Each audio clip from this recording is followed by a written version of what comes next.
Further proceedings on the amendments are postponed. And now we move to consider amendment number 16, Van Duyne 2V1. For what purpose does the gentlelady from Texas seek recognition? Introduce an amendment, Madam Chairman. The gentlelady have an amendment at the desk. The clerk will report the amendment. Amendment to the amendment in the Without objection, further reading of the amendment will be dispensed with. The gentlewoman is recognized for 5 minutes. Thank you, Madam Chairman. As the ranking member of the Oversight, Investigations, and Regulations Subcommittee, I am committed to ensuring that small business relief goes into the right hands, including making certain that SBA assistance goes to those who respect our laws. My amendment prohibits any small business administration funds from going to individuals who have assaulted a police officer. Additionally, this will prevent those who participated in a riot that destroys a small business from receiving funds.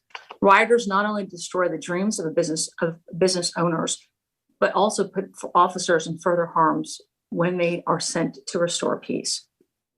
When our officers are not actively saving lives, they are working towards making our communities a better and safer place. Just yesterday, I sat down with law enforcement from all over the 24th District, and they shared with me that while they run to danger and others run for safety, too little is being done to protect the men and women who sacrifice for us. As law enforcement commits to protecting us, it's our job in Congress to support them. The easiest way to do this is by not rewarding those who actively look to hurt them. We need to continue to show our law enforcement that we have their back. And for that reason, I urge my colleagues to support this amendment.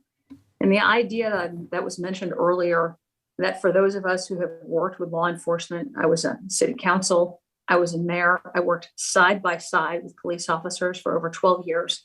I supported them, I sat with them, I backed them, I worked with them on solutions. The notion that we did not support a very partisan bill that would have created a commission that was no more than a witch hunt has anything to do with whether or not we work with our police, support our police, I think is very offensive. And I would hope that our colleagues look over that and understand that we actually do have, a reason for being here and we do support our police. I yield back the balance of my time. Thank you. The gentlelady yields back. Do other members wish to be recognized on the amendment?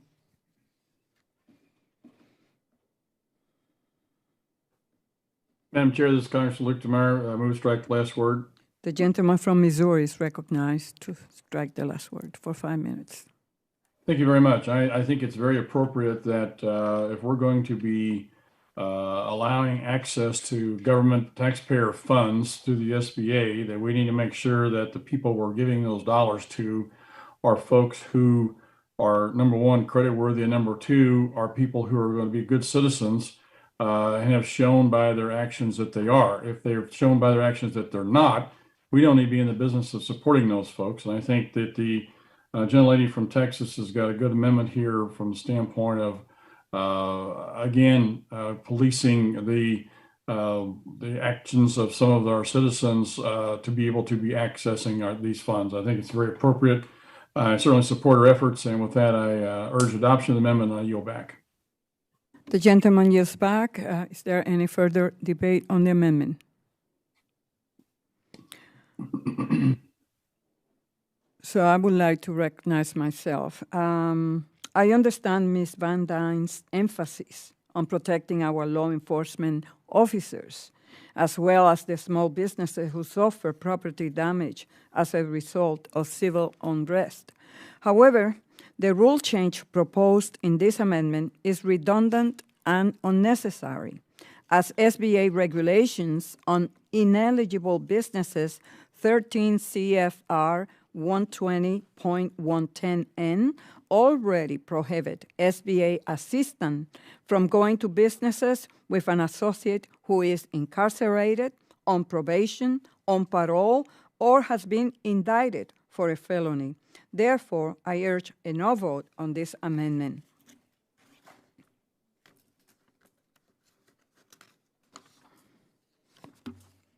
The question is on the amendment by the gentlewoman from Texas.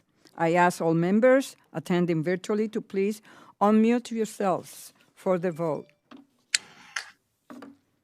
All those in favor say aye. Aye. Aye. All those opposed say no. No. No. In the opinion of the chair, the noes have it. The amendment is not agreed to. Madam Chairwoman, I request a recorded vote.